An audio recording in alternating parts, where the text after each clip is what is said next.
It was the beginning of the 20th century.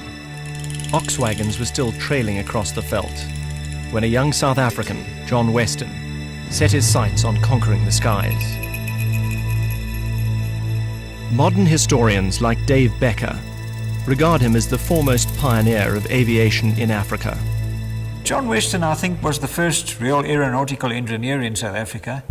He was trying to put aviation on a sound technical footing as opposed to mere showmanship and air displays and so on.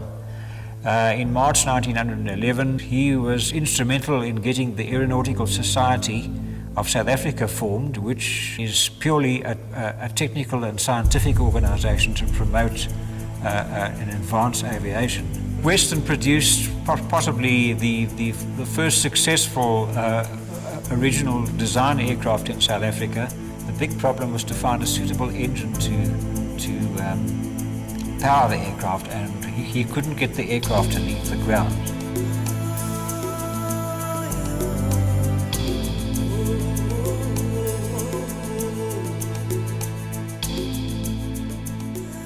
My grandfather, John Weston, went to France with his problems and spoke to Henry Farman, who was the aviator of the day in France. He was able to get a 50 horsepower Gnome engine to propel the aircraft.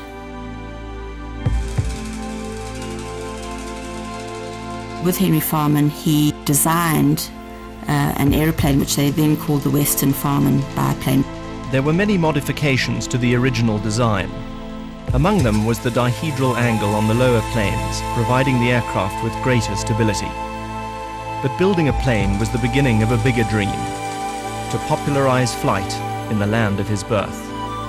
When he came back to South Africa, he wanted to start a flying school, and his demos were basically to introduce the public to aircraft, to their safety, and he was more interested in the technical side of the aircraft, not so much the aerobatic side of it.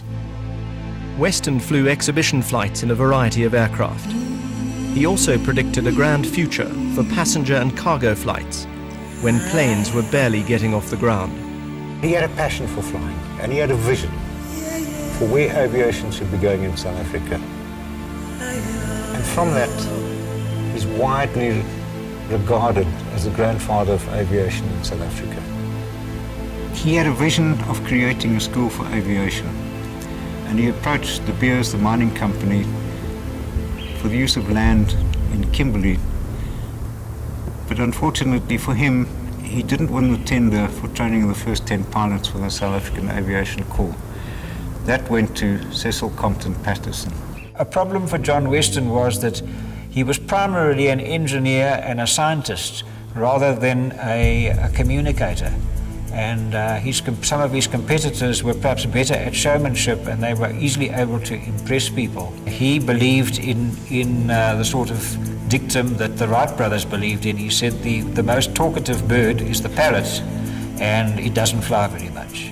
In June 1911, he also set up a South African record flight of 8.5 minutes, which was not very much by current standards, but by that time it was considered to be an incredible achievement.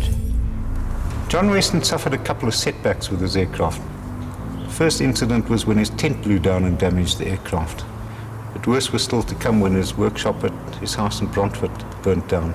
And he said to my grandmother, Lily, I think we're finished now, financially as well. He eventually retired to his farm, and tragically he was murdered on the farm in the 1950s, and South Africa lost one of its true pioneers in aviation. John Weston contributed to the proud foundations of aviation in South Africa.